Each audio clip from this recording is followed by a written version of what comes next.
and you're listening to Two Guys Talking Rush.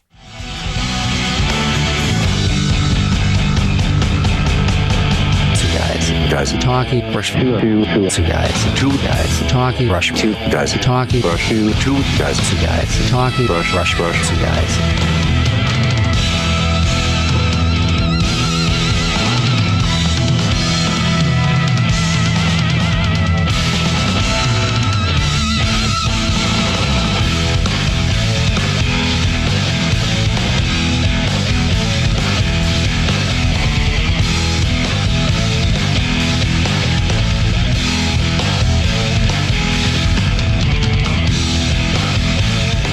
And now, get ready for the Two Guys Talking Rush podcast with your hosts, John Kane and Dan Buxton.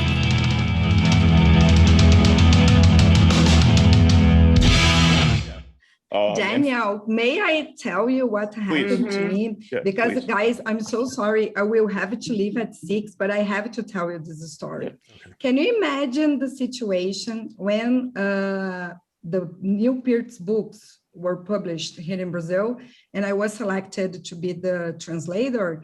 Many Rush fans, male, they inquire the publisher, who the hell is this girl that is going to translate the professor's words? You know? Wow. Yes, they were very suspicious about it because they didn't know who I am or a girl translating Neil Peart's. So answering John's question about how I got into it, I will explain. I was reading Ghost Rider on vacation, and I was so into the book, and I read it in 2012, I think, after watching the documentary Behind the Lighted Stage. Right. Yes, it showed, it aired here in Brazil, and I was like, well, it's time to face this book, you know, because I was afraid of reading because it's so sad. Yeah. And while I was reading, I was like, oh my God, this is a great piece of literature.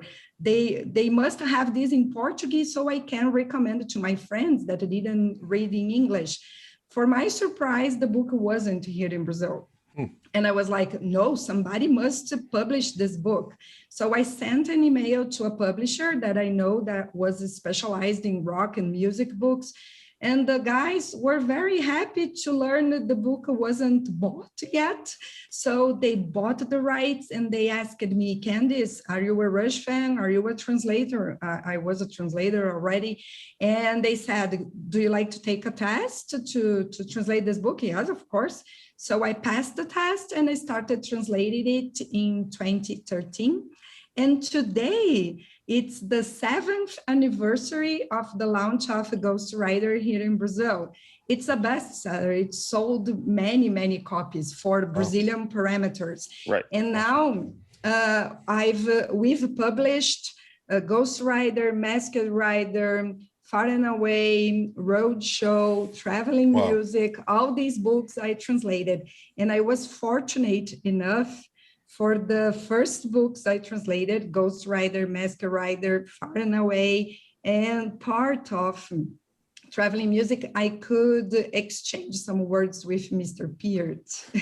Wow. Nice. Yeah, he was very kind. Whenever I had some doubts, I sent an email to his agent in Toronto, in ECW Press, the publisher in Canada, and he sent me the answers right back. He was so nice, so kind.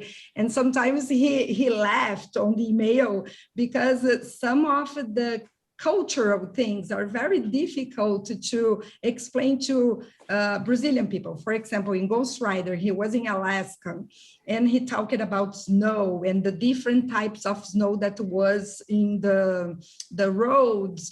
And I was like, how the hell can I translate that? Yeah. Because here in Brazil, it's just snow. We have no idea. And it was very nice. Actually, I was very honored to be able to talk to him, actually. He's a genius. And I always say, as the girls were saying, his words matters so much for us, And I think he wasn't just the best drummer in the history. He's such a great writer as well. I think people should read all his books. It's like going to college, we are very honored to have his legacy now, and I can pass this legacy to my kid. I have a 13-year-old daughter. Her favorite album is Test for Echo. The girls were talking about, she loves The Color of Right, the song. That's a good one. Yeah. Interesting. I like it too. Yeah. That's great. Candace, I know you run your time is limited. What is it, just speaking from a cultural perspective, what is it about Rush, talking about translatable here, what is it about the music that translates so well with fans in Brazil? I mean, they just have such a massive fan base there. And I mean, I have never been to Brazil. I would love to. I have some Brazilian friends. However, my only touch point on this is the DVD, right? I mean, we see the audience, the roar of the audience. I mean, it's overwhelming. It looks on the DVD like a football riot. Like American audiences are not like that. And like all the people jumping up and down and everything, you don't see that here. That's not done here. Even they're singing along to YYZ as well. Yeah, it's an instrumental. It's an instrumental, and they're singing along to it. Yeah, we do that all the time. Actually, one thing you must know about South America, not only Brazil, Argentina, Chile, we are so passionate, and that's why when I was in Toronto in R40, I was surprised that people didn't sing and dance. Why? Enjoy. But this is cultural. We are like a party, and also we love good music. I think this is why Rush is so popular here. We have some good musical taste. We are musical people, Brazil is all about music.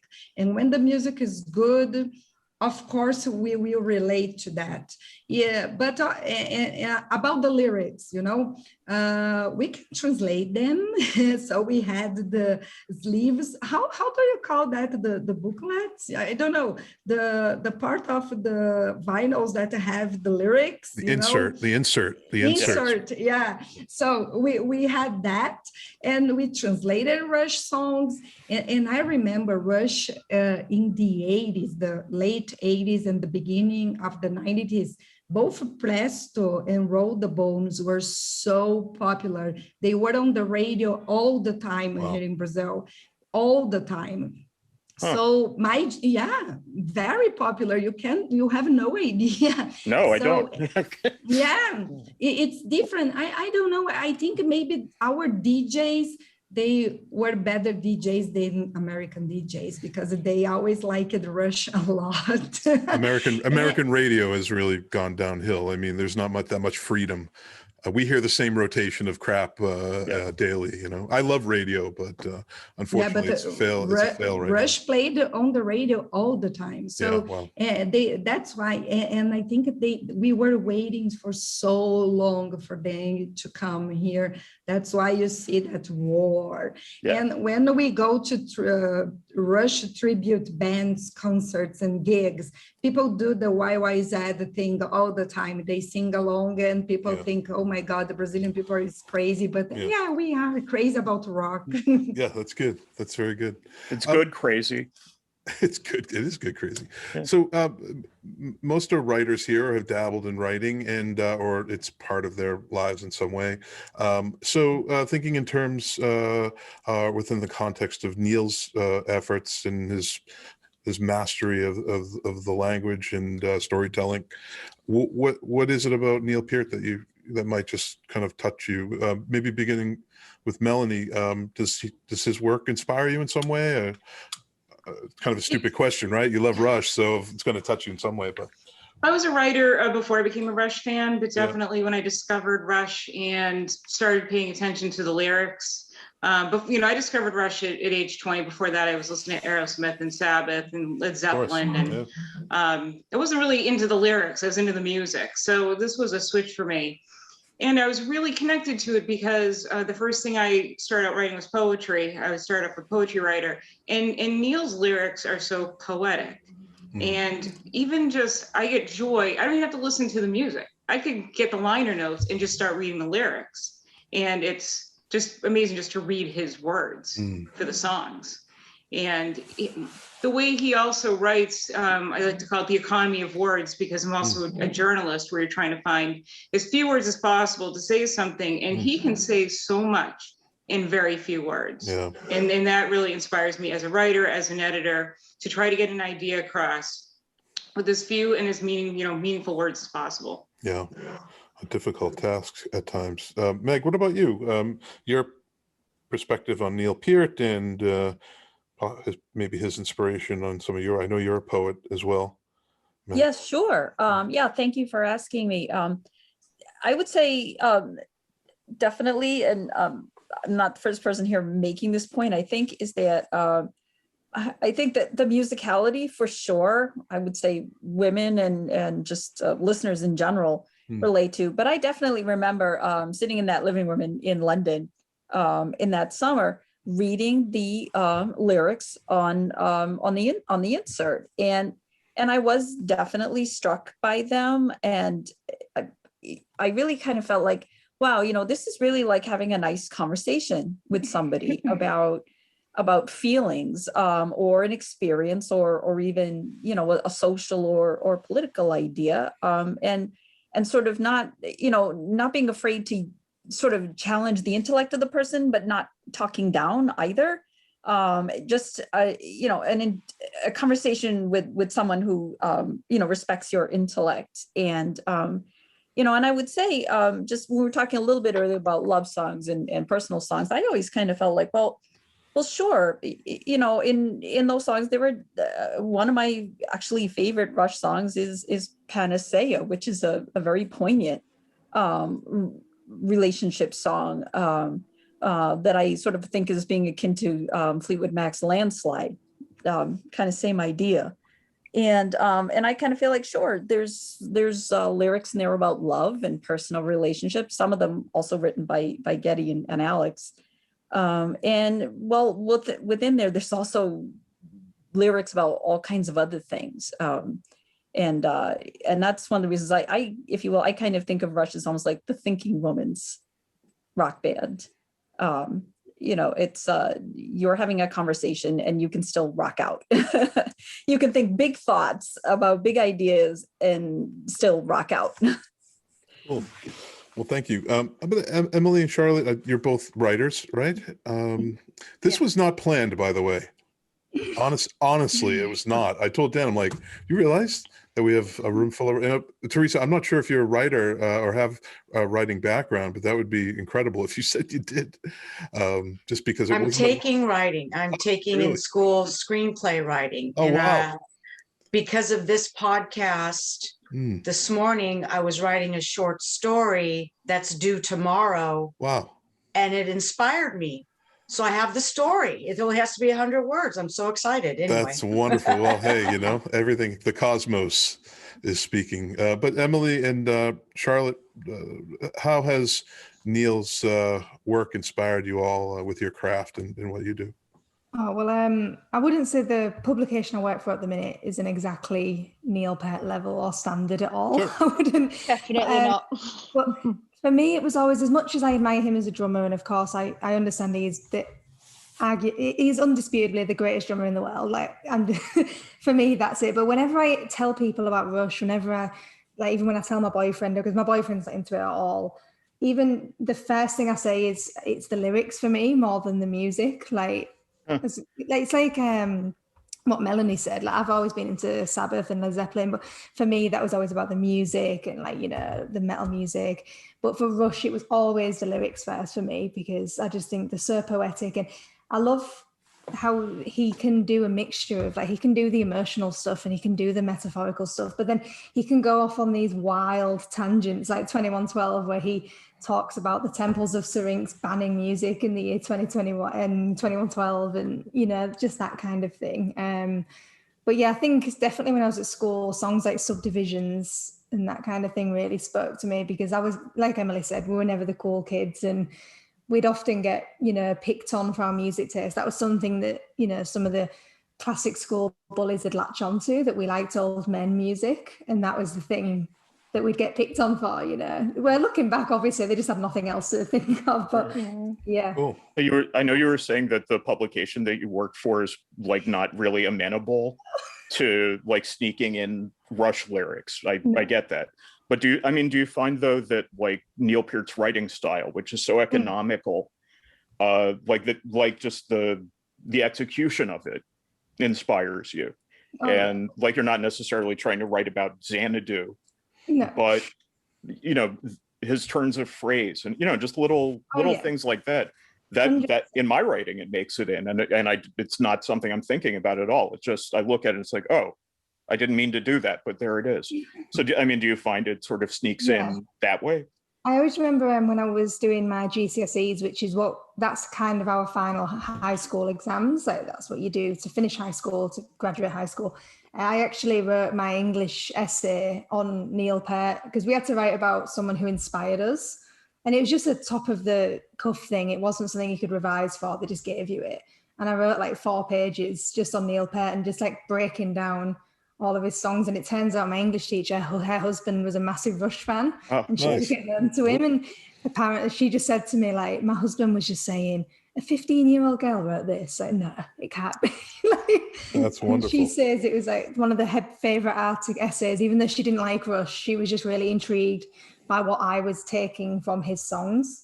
And like stuff like Entre Nous, The Trees, 21's Well Xanadu, I was just talking about all those and because I think it's all open for interpretation, isn't it? Like what I said, what I think The Trees means, that doesn't necessarily come to someone else. Like it could mean something completely different to someone else.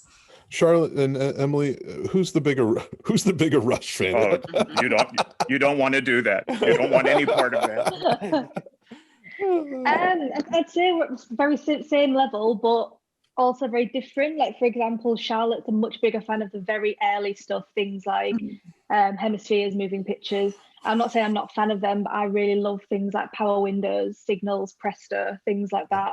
While Charlotte's not as keen, but Grace Under Pressure is the one that I could just never get into. So Emily and my dad. I love Grace Under Pressure. I love it. Yeah. It's weird. I don't know what it is. I do, but I'm just obsessed with like Hemispheres. But then I also love like the later stuff as well, like the more rocky stuff, like Clockwork Angels as well. So even though it's really different, but yeah, just like the synthy kind of 80s stuff. Even though, I'm not saying it's awful, but it's just not something I ever sit and listen to, which is weird because Emily absolutely loves it, and we always share the exact same taste. But with that, it's a bit different. It's funny. That's what I do. Go ahead. Sorry, Emily. Sorry, but that's one thing, and one of the main things I always, especially with my boyfriend as well. Again, not into Rush. He loves things like Oasis, love that. Stone Roses. He's very. I love that your boyfriend's still like Rush. That's a total role reversal. Our boyfriends actually bond over it together. Like, I love that. That's so. We should have brought them on. That would have been funny. Anyway, he's literally sat listening to Stone Roses in the other room. I can go and get him, and he'll just say, Rush are all right. But he tolerates it, which is lovely. But one thing I always argue when people do question, like, what do you like about them? Like, because people, especially here in the UK, who are our age, they can't seem to get their heads around it. They always say, oh God, it's so long, it's so complicated. And one of my uncles once said it triggered my dad. There's like too much going on. And my dad hasn't let that go for about 10 years. But the one thing I love about them is you forget it's the same band sometimes. You listen to Power Windows, then you listen to Hemispheres. People sometimes even say, that's not the same band. That's not, the sounds are so different and it's so varied and it never gets boring. That's what I love about them. There's always, if I'm not fancying an album one day, I don't fancy listening to Roll the Bones, I'll put Snakes and Arrows on because it's just something completely different. That's what I love about them as well. Yeah, totally. Dan, were you going to say something? No, just I just wanted to ask you the same question that I asked Charlotte. Do you also find that the way that Neil wrote kind of affects your writing in any way? Again, you're doing like straight journalism right now, so there's not a lot of room to get the flights of fancy or whatever. But do you still find that it causes you to be like a more economical writer, or you know what I mean? Like it gets in there anyway.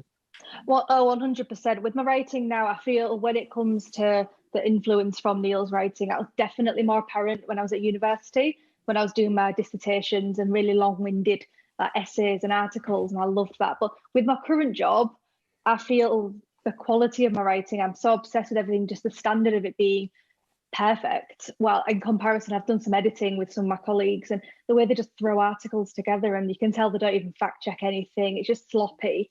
I hate that. And I'm always, even if it's an article I've got no interest in, if my name's on it, I want it to be readable. Like Neil Peart's writing, it's so readable. Like all of his books that I've got, I think anyone could just sit and just learn about him and read, because it's not like Shakespeare where it's got to take a certain brain to read it. I feel he makes his writing so accessible, which is what I really enjoy as well. Yeah, I agree with that. What about you, Candace? Does Neil's body of work inspire you to do things within your field of study in some way? Aside from you literally translating his work, what about anything beyond that? Yeah, actually, I'm also an English teacher, and sometimes I try to put Rush in my classes. For example, the other day I taught a class, I brought Tom Sawyer, the book.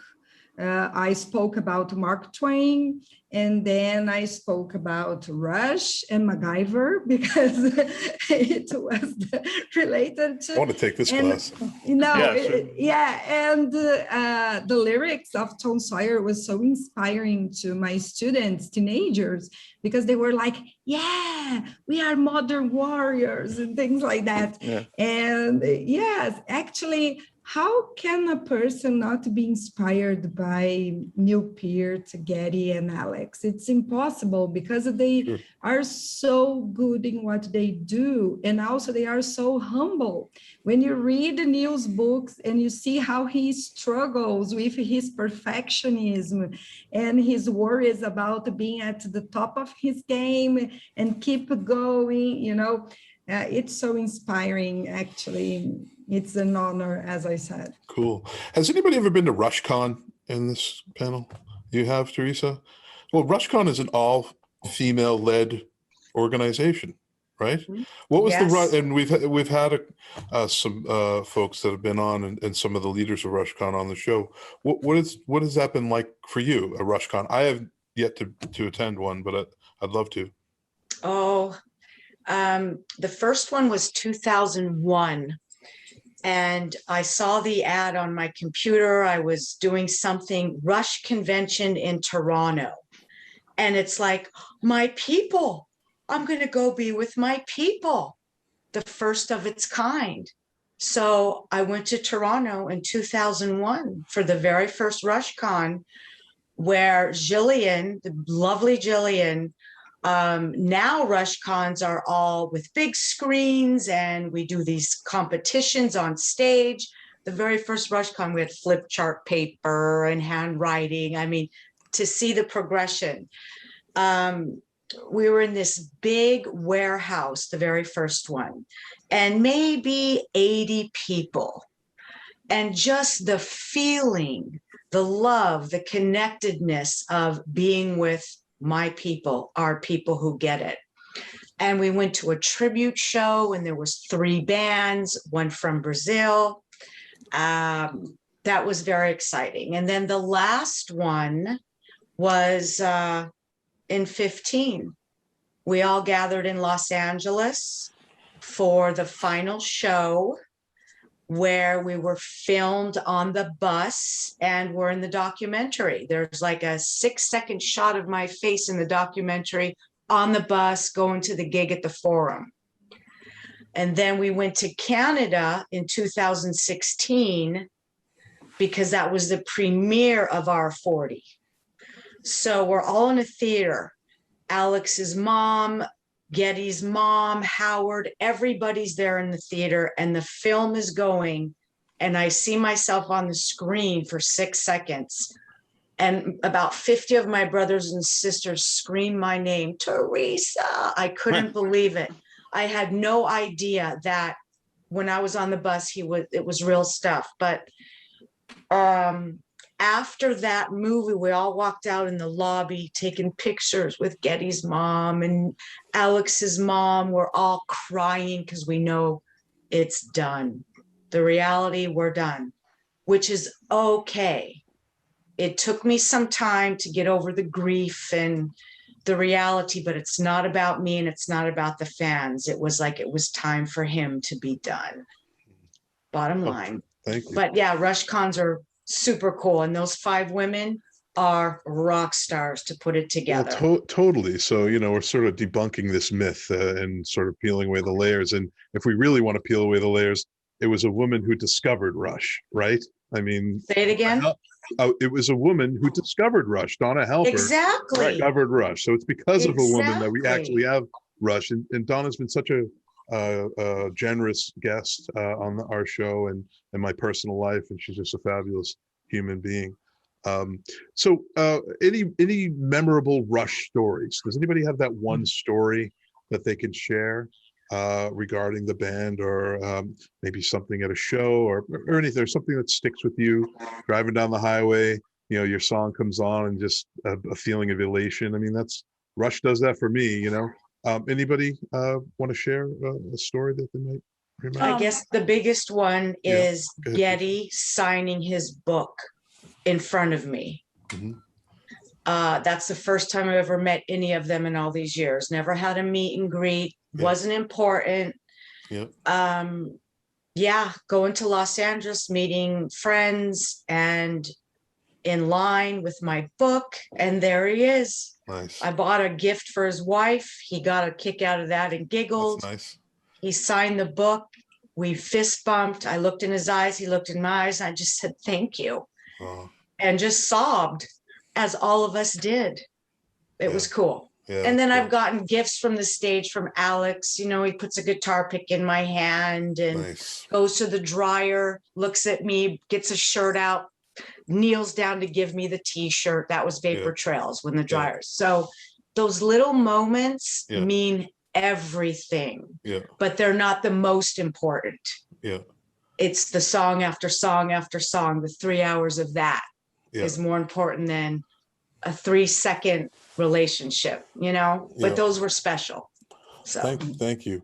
It's funny, you just sparked a memory for me, and I completely forgot about it. I was at a Rush show, and I never win anything. I don't win the lottery, scratch. I'm a loser when it comes to that stuff.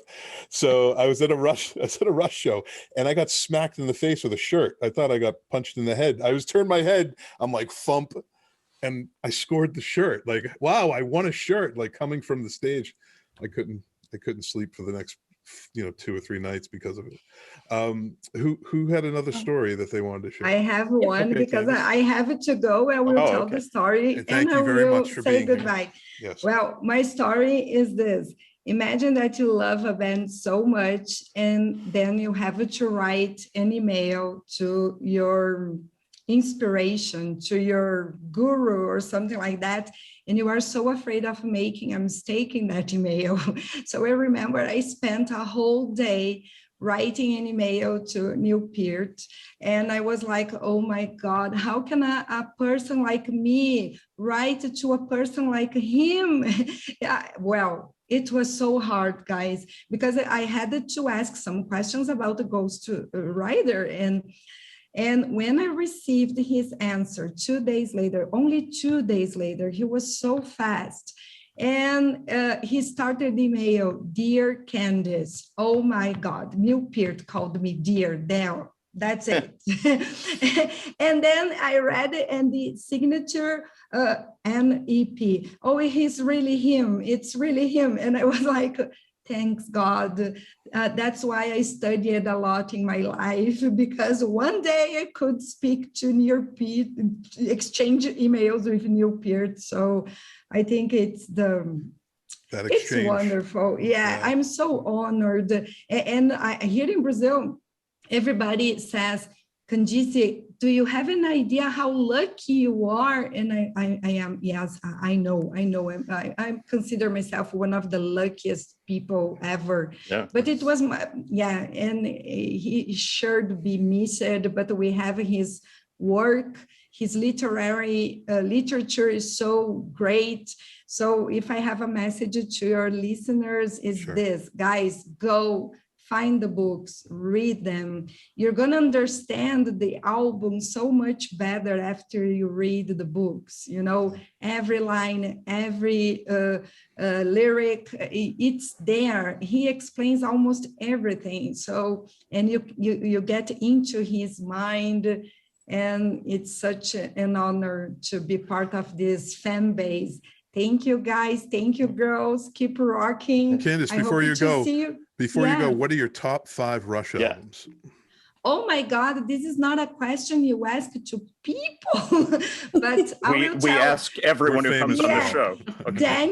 Daniel and John, I will tell you what I told my friends. It depends the season and the part of my life, the phase I'm going through. So right now, moving pictures, I think it's because of the 40 years, but usually moving pictures is number 1 for me. Number 2, I got so into Power Windows. It's been like years, Power Windows. Now I can relate to those lyrics so much. Then number 3, Clockwork Angels. I think it's a perfect end for the band. Yes, I love it. 4, Signals. Oh my God, it gives me, when I think about the weapon and that lyrics, it talks to me, you know?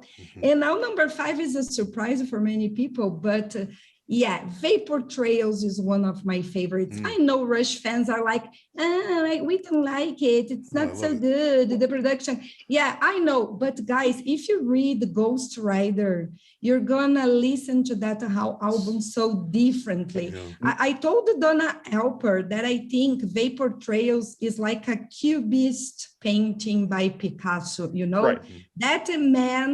That band, they were destroyed. Their reality was shattered into pieces. Sort of like Vapor a rebirth. Trails, it's a rebirth. Yes.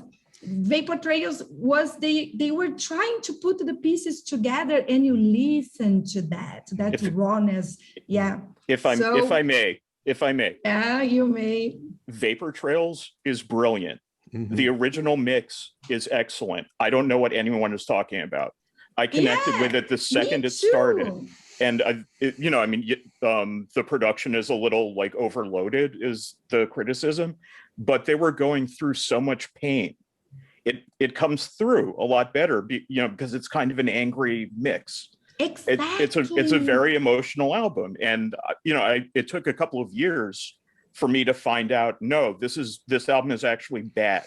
This is what everyone was telling me. And I'm like, no, this is brilliant. Wait 20 years, listen to it again. It's timeless. Exactly. It's perfect. And the remix is the most pointless remix I've ever heard in my life. They didn't fix anything.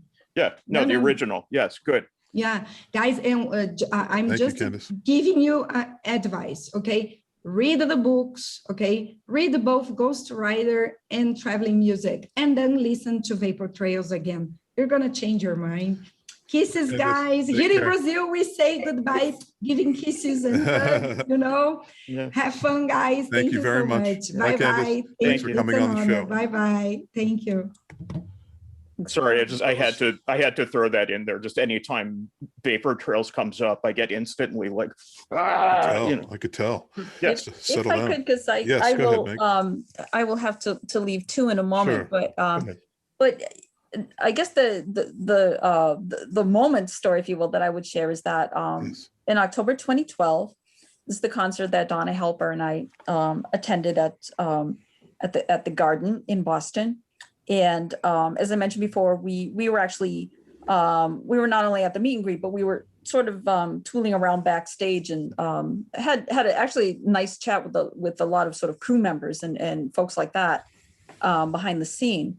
And I was going down a hall, and, we'd already had introduction with Alex and Getty, which was very nice. And I almost literally, you would never guess I was a dancer because I can't walk in a straight line, but I almost collided into Neil.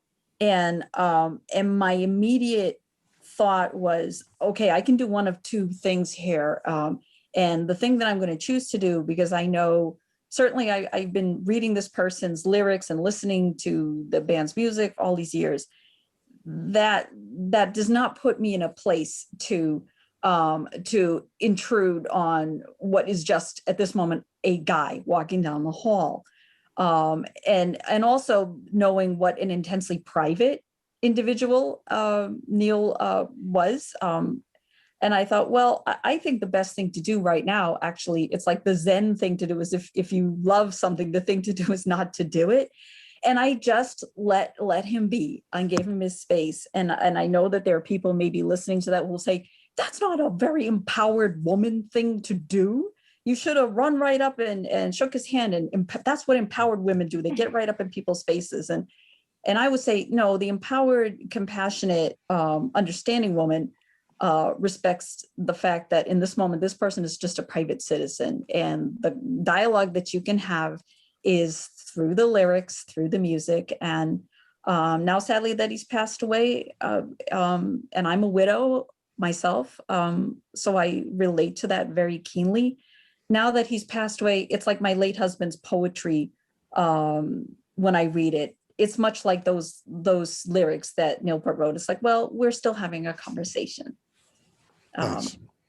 Well, before you go, thank you for sharing that. And I thought you were going to say maybe you spilled like a cup of tea on him or something. I'm not that bad. Well, yeah, since taking up Middle Eastern dance, at least I fall a lot prettier. There you go. That's something. Meg, so can I ask you, and if maybe there's you maybe have a favorite song, or if you could list your top 5 albums by Rush that you love. Sure thing. And I'd be really negligent, guys, not to say that probably the greatest thing that has come to me really from listening to any band, but certainly with Rush, is the friendship that I ultimately cultivated with Donna Halper. And I say this, with utmost sincerity from my heart. She's been a true friend in every way and a mentor. And yes, we have fun, talking about rock stars and such, and the rock stars we've met and so forth. But that I suppose you could say in some ways, Rush plus just me toiling along in my career led me to a wonderful friendship. That's probably the greatest gift. Sure is. But I will tell you, so 5 albums. I'll tell you real quick. I probably have too many favorite songs, as it were, but you know what? Caress of Steel. I know that's not one that everybody lists, but I think Caress of Steel is great and underrated, and is really sort of a pleasant discovery. It has one of my favorite songs, Panacea, which I think is you're not going to find a more poignant song about relationships, except maybe Fleetwood Mac's Landslide. Moving Pictures, because again, that was sort of a turning point moment. Signals, because that's the album that I reviewed and it was my first paid writing credit ever. Nice. 2112, more so because of the personal songs on the side B, as we used to say. Like, all right, I'm a journalist, I can't do math. That was 4, right? We got one more. Yeah. One more. Okay, one more. All right. I'm gonna throw in a fun one. Okay. This is not a Rush album per se, but Bob and Doug McKenzie's Great White North. There you go. That's a first. With Getty Lee, singing Take Off. To show you how much of a geek I was and am, I got that song on Dr. Demento's Top Funny 5. Nice. By petitioning. Wow. Several times. So there you are. Thanks for coming on. List. That's a good list. That's a good list. We will accept that. Yeah, no one's ever. Why not, right? That's good. Well, Meg, thank you for coming on, and stick around as long as you can. Does anybody have any Rush stories they'd like to share? Circling back to that initial question. Thank you so much, guys. If I say bye, goodbye. Meg. And thanks Thank everybody. I really enjoyed the conversation with everyone, and thanks for having me on today. Thank you for coming. Bye. Take care. Absolutely. Bye, Meg. Bye-bye. Thank you. So you're saying, Emily? Sorry. It's okay. One of my most memorable Rush stories for me personally was when we first saw them in concert, which was in 2011 for the Time Machine tour, which then they did Moving Pictures in its entirety. And my dad had booked me and Charlotte tickets, and we originally booked them for Manchester, and we were pushed and when we got the confirmation, they pushed us to the very back, because it's like seating, isn't it? So if you're at the very back, you've got a rubbish view. We were supposed to be like row 5, and they put us on like row 20. So straight away we were like, that's not right.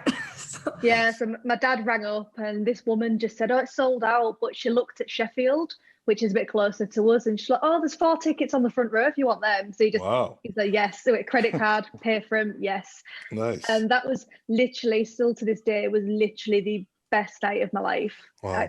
I think, obviously, I've never been lucky enough to meet either of like Geddy, Alex, or Neil. I think it's one of those things. I think about what Neil Peart says a lot, saying he'd never dream of running up to Keith Moon and demanding an autograph and a picture. I think when it comes to your heroes, I think sometimes it's a blessing in disguise, maybe not ever getting to meet them. Yeah. But being on the front, yeah, it is. But being on the front row was another experience completely, because not only was I seeing my favorite band in the entire world a few feet away from me, but Alex and Geddy especially were really laughing at me and Charlotte, because obviously we were quite hysterical. We were 15. I was really overwhelmed. And Alex kept coming over to us, because we're on Geddy's side where the microphone was. And Alex just kept coming over to us and waving at us and like trying to wind us up a bit. There was a moment during the concert because Geddy would kept like smiling at us, and then that moment they always do every concert where Alex and Geddy like walk in the middle, meet, and then switch sides. They did that, and we could see Geddy talking and like gesturing, and then Alex just looked at us and came running over and was like mocking us, like screaming, like, like pretending to be all like fangirling with us, and we were just like, and my dad was more fangirling than us. My dad was like screaming. He had me and Emily on either side, but that moment I just remember it so vividly, because Alex literally just made a beeline for us, and I thought, oh my god, they've actually talked about us. I think we could see in that close, I could see that Alex had makeup on. I could see her foundation on. That's what, remember, something I stuck me. I was like, you've got makeup on. I was like, I don't blame you, but the one thing about being on the front row was during when they did Marathon from Power Windows. It's just this moment that just sticks with me forever. It was during the final chorus. I remember Geddy was just singing, I was just singing. Geddy was just looking at me as he was singing. I could see him looking at me like in the eyes, and it just felt like such a connection. It was really like, almost like I was just overwhelmed, and I was just, oh my god. Well, it's funny how Rush kind of seemed like an English band in the 80s, don't they? I mean, they've got a lot. They've got the connections to the producers, and isn't a Show of Hands that's recorded in England, I believe, as well, the live album. And I don't know, the material's really interesting in that way. But Emily, what are your top 5 Rush albums? Okay, so number 1 does have to be Moving Pictures. In my opinion, I think even though it's like the go-to Rush album, it is the greatest in my opinion. Number 2, Permanent Waves. Again, number 3, Hemispheres. Then I'd go for Signals. I think The Weapon was one of my favorites from that one. And finally, I'd probably have to go for Power Windows. I absolutely love that album. I think it's a masterpiece, as they all are. What about Hold Your Fire? Do you like that album at all? Hold Your Fire? I do love Hold Your Fire. I absolutely love Prime Mover. That's my that's a good one. Yeah, good. Brilliant. That's awesome. I just watched that video. I think this is the video. So these videos from the 80s that I don't want to say they're bad. They're just Time Stands Still, isn't it? Time stands moving around. Yeah. I've been doing some investigation on the directors of these videos, because a lot of them are sort of odd. I mean, they're good, but they're very 80s. They're dated, I guess they would say, but it doesn't really matter. But I did interview Bruce Gowers, who is in his, I believe, probably 90 now. He did some of the first Rush videos at the studio, the famous ones of Vital Signs, Tom Sawyer and Limelight, which are great. But Rush videos is another topic of discussion for this future discussion for the show. Charlotte, what about you? Top 5? Okay, top 5. Permanent Waves is my number 1 at the minute. It has been. I mean, like someone else said earlier, it changes, it depends. But yeah, I think for me, as I've got older, Permanent Waves, because it's just got Jacob's Ladder, it's got Entree New, it's got Spirit of the Radio, it's got all the big ones for me.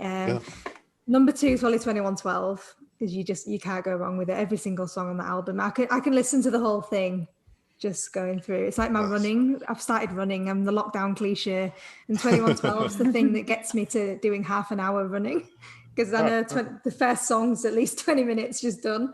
Number 3 is Moving Pictures. I'd say number 4 is Signals, probably. And then I'd say number 5, Farewell to Kings. Nice.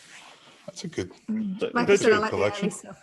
Yeah, I mean, when you started, the two of you were saying that like you're partial to like slightly different eras, but it seems like you have some some overlap. Our dad, it was always the early stuff. I think that's why we're really pushed onto that. Yeah. Also, moving pictures and permanent waves, I believe, are the most frequently cited. That's definitely, yeah. Moving pictures always. Anytime we do this top 5, and it's just there's no question why that is. These are just excellent albums, and I mean, part of it for me also, and like why I wanted to have the two of you on is, again, as I've said, you were quite young, and I'm in fact old enough to be your father. And it makes me so happy to see like this, okay, the torch is being passed, this music will continue. And after I'm gone, and when we're all gone, this music is going to go on. Yeah. What John said.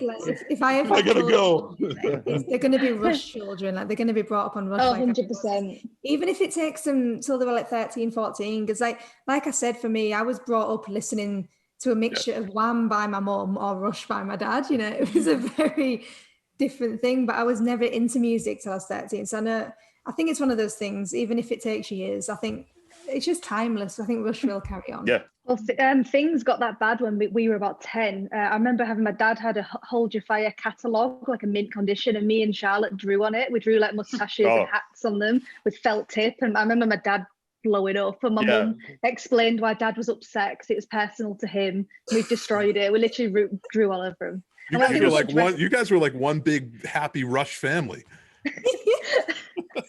Well, my mum was more into George Michael than Rush, so. Oh, right. Yeah. It's almost as bad as me asking your top 5 and then Dan immediately talking about death. My own death. Everyone else is fine, just me. Oh boy, Melanie, any Rush stories or anything stick in your head? Well, I was going to say earlier this year, just because 2020 seems to continue on forever, even though we are in 2021. In 2020, my little brush with Rush, if you will. I like that. Nancy Peart is on social media on Facebook through the Neil Peart fan club, and she was mentioning that she was looking for a issue of Classic Rock magazine for a charity raffle online. And I just happen to have 2 copies because it was the beginning of the pandemic. It was the Permanent Waves issue of Classic Rock, and I ended up with 3 of them because I'm obsessive. And so I reached out to her through messaging, and I didn't expect to hear anything back. But I said, look, if you'd like it, you can have it, and just take it. And she was so sweet and sent me such a nice message. Oh, if you could send it, that would be wonderful. Here's my home address. And I'm thinking, nice. You're giving me your home address. It's just strange. Yeah. And then I sent it international priority mail, which was 3 times more than I paid for the magazine, but I wanted to make sure that it got there. But what I did was take the opportunity to include a letter to Neil's parents, because they were going to sign this copy of the magazine. And also, I was the editor of a parenting magazine, and I was able to write an editor's note about the passing of Neil Peart. Cool. And I put in a copy of the magazine to Neil's parents as well, and she gave that to them. And it was basically a thank you note to his parents. Nice. I can't say these things to Neil, but it was just, thank you for buying him the drums. Thank you for letting him out of the parts dealership. Thank you for giving us Neil. And that made me feel a lot better because I was in heavy grief after Neil passed. And that really just made me feel a lot better just to say thanks. Yeah. That's my brush with Rush. Yeah, boy, we were in a lot of grief. It was hard to deal with that terrible situation. Just the unexpectedness of it, devastating. We'd not heard about him for years, and you just assumed he'd retired and was happy with his new life. And but it's just him all over, isn't it? It's so private to the end. Didn't want any publicity off us. Yeah. Thank you, Melanie, for sharing. Your top 5, Melanie?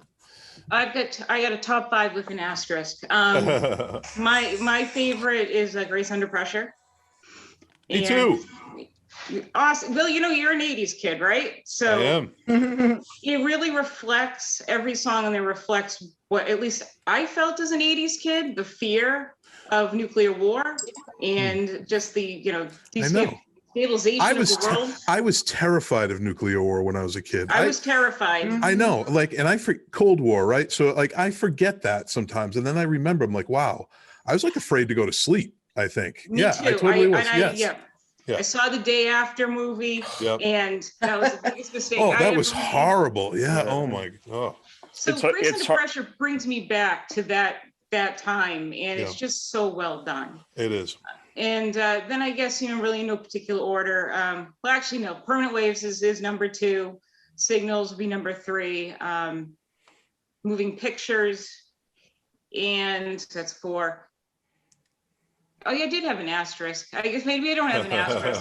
Disclaimer. I gotta put Vapor Trails in there. Yes. Vapor Trails, the original mix, and I do have to echo what Candace said earlier, that I love the album anyway, but when I read Ghost Rider the first time, it was like a companion piece. It was like you really gotta, you listen to Vapor Trails so much differently after you read that book and really appreciate how hard it must have been to make that album. Yeah. Everybody gets all over the mix and how it was produced, and I'm thinking, we're lucky we got an album at all. I know. That's true. That's how I always felt about it. I thought they were done and we were not going to get anything else. And then it's like, rejoice that they gave us something, and they give us 3 somethings. Mel, did you go to that show, the Great Wood show for that? For Vapor Trails? Yeah, for Vapor Trails. No, I went to the Manchester, New Hampshire show, which was the last show before they headed to Brazil. All right. Wait a minute. Did they play Great Wood? I have to look back at the tour. They might have, but what's funny about that is my mom, who passed away last year, I was just thinking about this.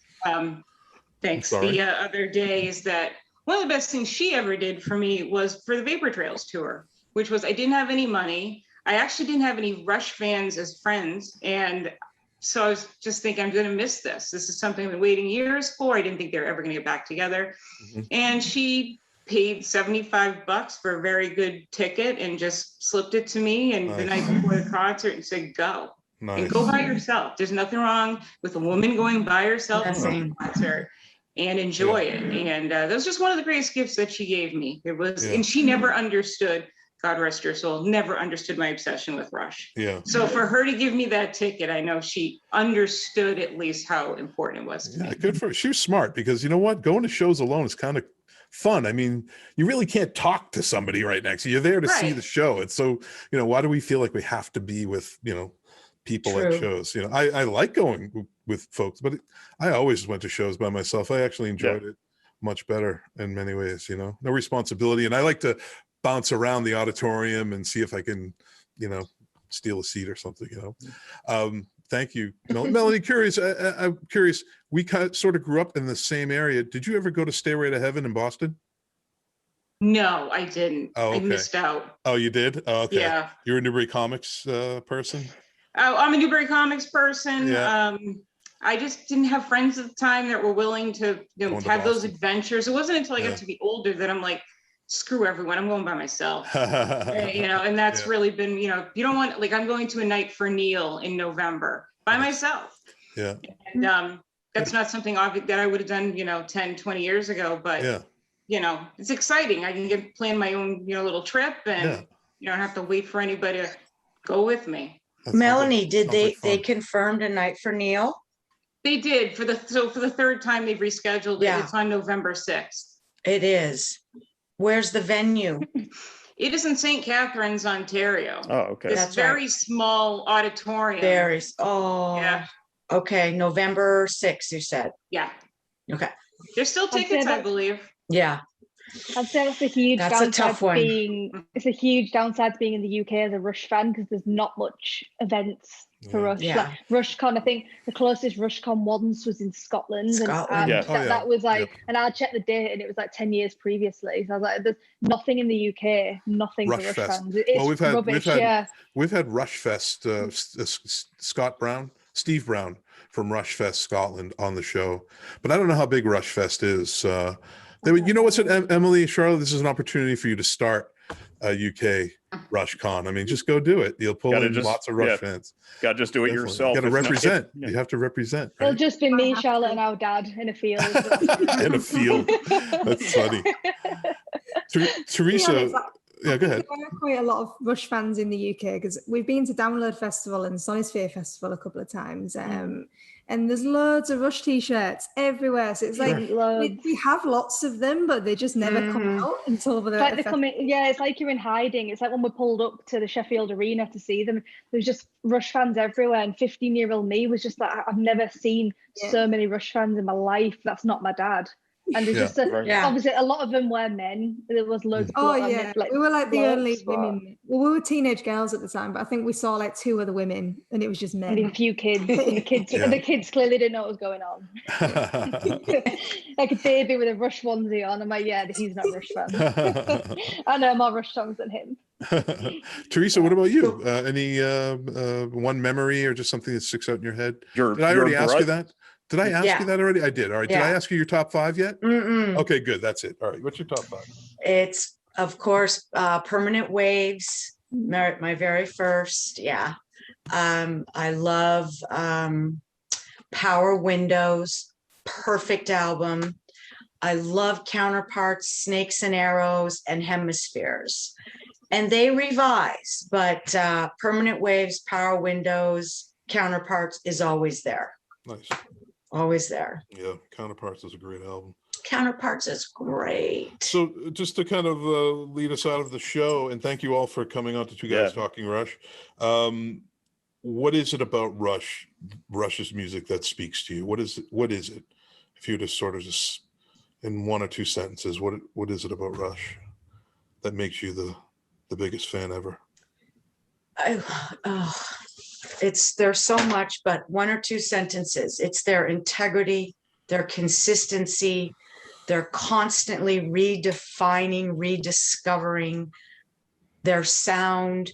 No album is the same as the previous. They're not AC/DC where they're making the same topic of sex, They're just so powerful in redefining. Their live shows are like no other. It's so important for me to get as many songs as possible in a 3-hour gig, one after another. They honor that. The lyrics, of course, Neil's writing, but it's about the sound for me first. And no other band has that sound. No other band. Cool. And the fan base has been so loyal and so wonderful all these decades. I still have friends for 30 years because of this band. So that's it. Thank you, Teresa. And Melanie, what about you? I love that they never compromised. They didn't compromise, the man against the man, if you will, and that promise that they would rather go back to Toronto than make an album that they didn't want to make, that they didn't want to be commercial. I just loved that so much, that we're going to do it at what we want, what we think is right, what makes us happy. We're not doing this to be commercial or, for the big corporate entity. But also just Neil's lyrics in general, but in specific, songs like Analog Kid and Subdivisions. I've never really felt like I belonged. I've kind of like this odd duck, if you will, and being a female Rush fan does not help that situation. But just, I didn't feel alone. You don't feel alone when you listen to some of Neil's lyrics. Yeah. You feel like there's this whole group of people and you meet other fans and you're like, oh yeah, there's this whole community of us. Yeah, that's a good way of putting it. I think in one album that spoke to me, it hasn't come up at all, is Roll the Bones. I'm surprised we didn't mention it once in this panel. How do you guys feel about that album? Do you like Roll the Bones? I like Neil's jazzy swing. There's a lot of swinging jazz in that, the way he plays. And some very poignant lyrics also. Ghost of a Chance is like my war cry when it comes to ghost of a chance to find someone that we can love. It's not about the stars or the heavens or there's some really great lyrics in that. Yeah. And the tour was really fun. I think they played at the Forum, the LA Forum 2 nights in a row. Yeah, that was a good tour. That was a good tour. And what about Emily and Charlotte? What is it about Rush that just does it for you? How do you love the band so much? I'd say for me, I think it's like what everyone else says. I think Rush don't make music about the generic, or heartbreak, or I'm so in love with someone. But even if they do it in such a clever, subtle way. Like, I get so bored of the same pop songs in the charts because they're all singing about, like, what other band makes a song about the Hiroshima bomb in Japan? Like, no other band would ever do that. But on top of all those topics as well, each musician is the greatest at what they do, in my opinion. Like, Alex Lifeson's one of the greatest guitarists. Neil Peart is undisputably the greatest drummer. Geddy Lee is one of the greatest bassists. And the fact that he does the vocals and the keyboards and synths all along with it, I think you don't get any bands or any musician these days putting in that graft like they do. No.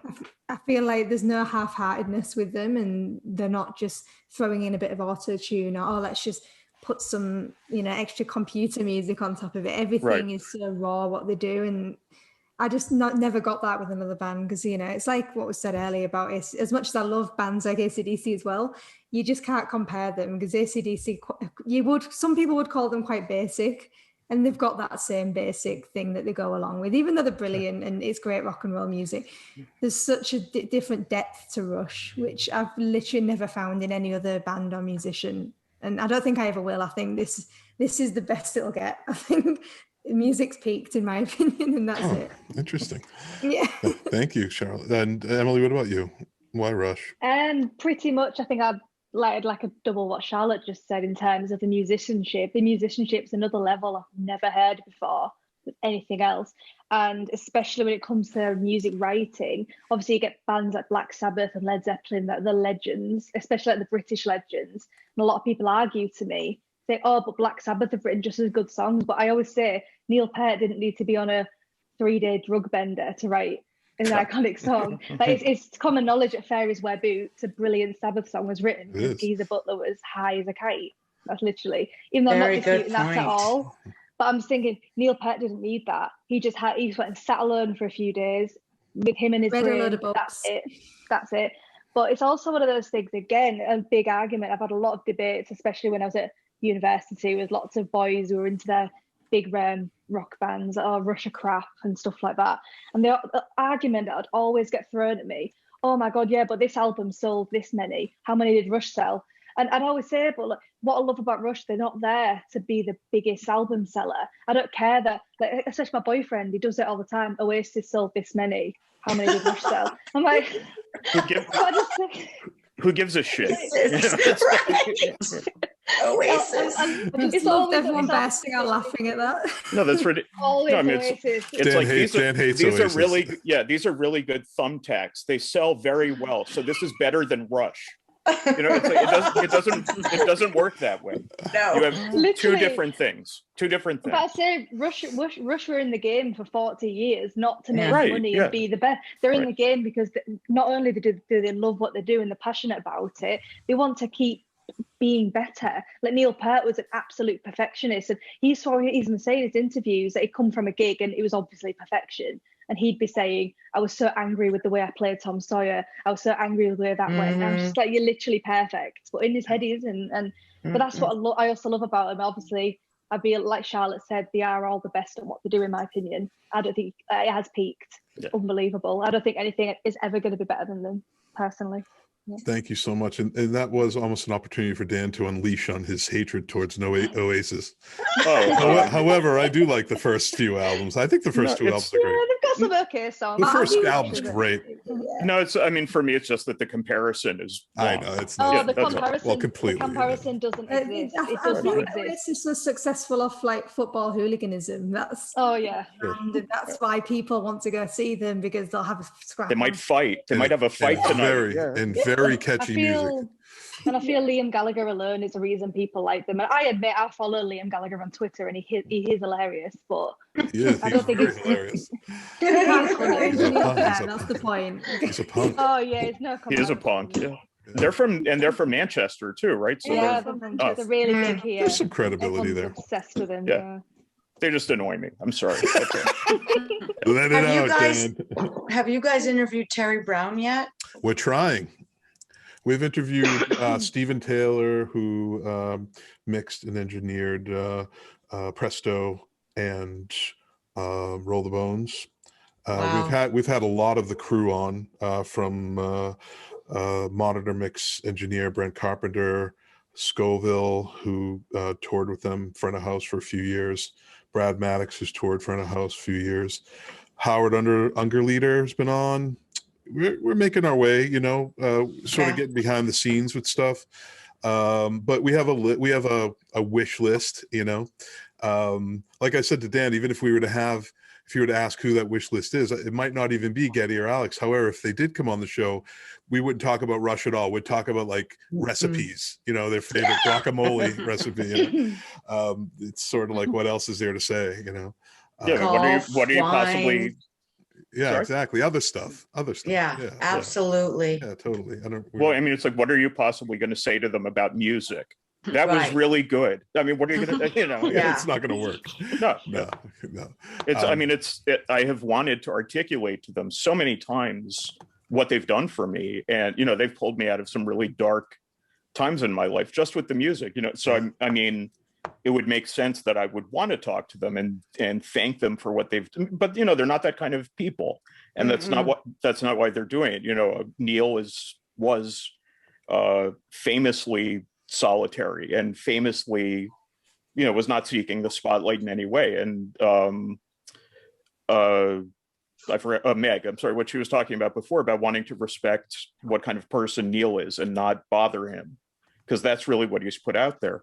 It would seem strange to me to then have them on and, barrage them with questions. That would just, What's super special though? We talk about how Neil's so private, but we really know him. Yep. We really truly know his heart and mind through his words, through the way he plays, what he thinks. Sure. I think that's more intimate than looking him in the eye and having coffee, Yeah. He was, I think, also probably the sort of person, like the way that he dealt with the world was through his art. He was more comfortable with that than with, one-on-one discussion. I also felt a lot of the time like somehow he knew me, because he would he would articulate things so perfectly, like something for nothing, what you own is your own kingdom. The first time I heard that, for me, it was like, don't worry about what you want to do in life. Just pursue what's interesting to you and live the way you want to live. And having that song and those bit of lyrics like really helped me be okay with the fact that I was probably not going to live like a traditional life and work at a bank and, that sort of thing. I was going in this other direction. He says it's fine. So I'm doing it. Yeah. He's our teacher, about the human condition, environment, nature, politics, everything, every topic. Yeah. I learned from him. I quote his lyrics to everybody and everything. Experience to extremes, like you were saying, and be authentic to yourself. And that takes years to get to that point. You can't do that in your 20s. You've got to have the life experience to finally do what he says. I mean, you're lucky if you can get it young. Yeah. But no, we learn from him. What other lyricists can we learn from? Maybe Roger and Dave, Waters and Gilmore. There's a lot of great stuff there, but Neil Young has done a few things that really meant a lot to me. Big time. Townes Van Zandt, I don't know if you're a fan, but but that's about it.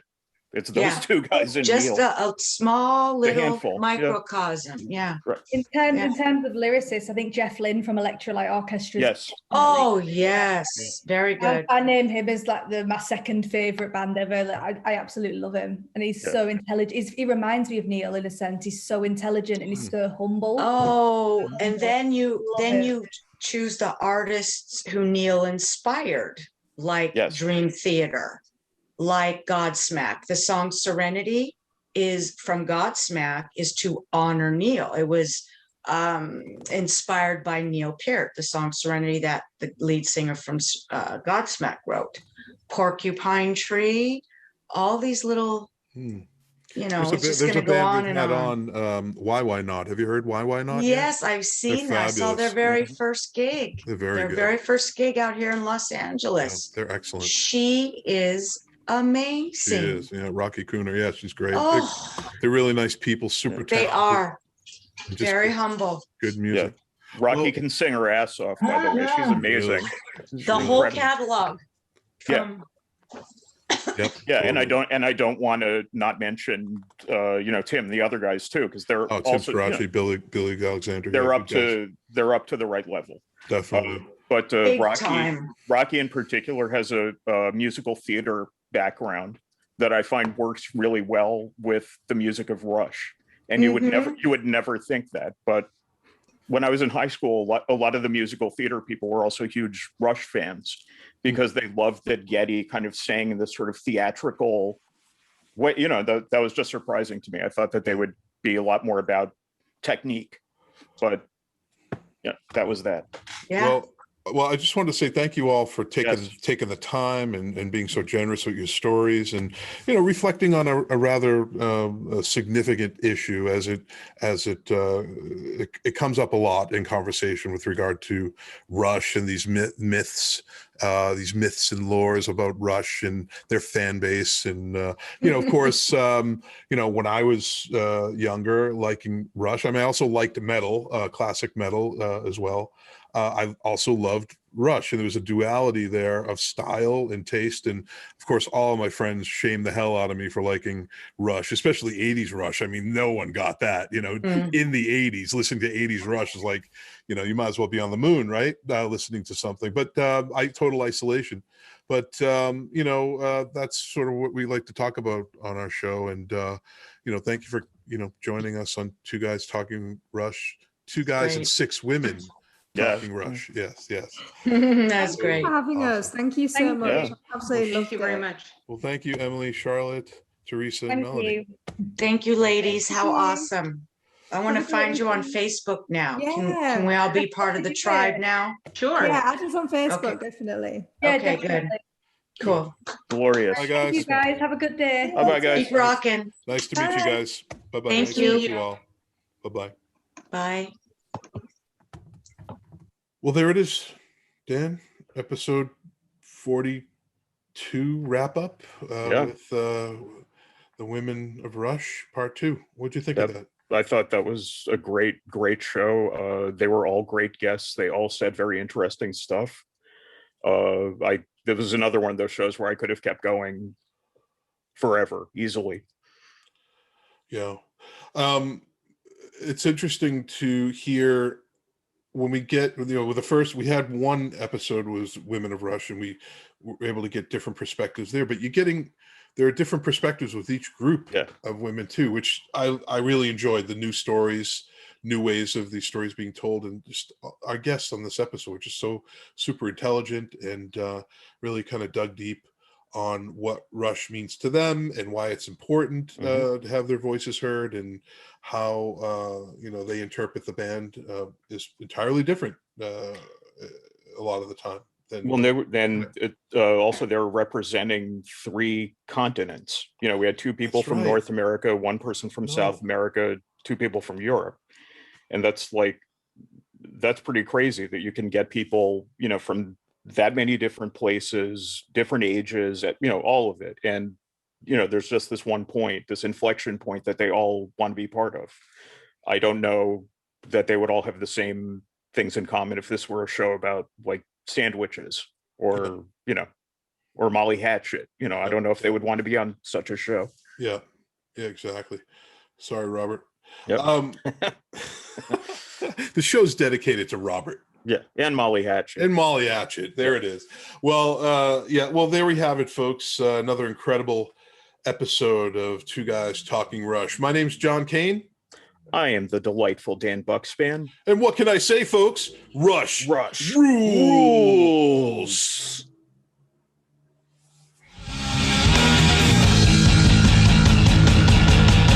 Two guys talking Rush. Two guys talking Rush. Two guys talking Rush. Two guys talking Rush. Two guys.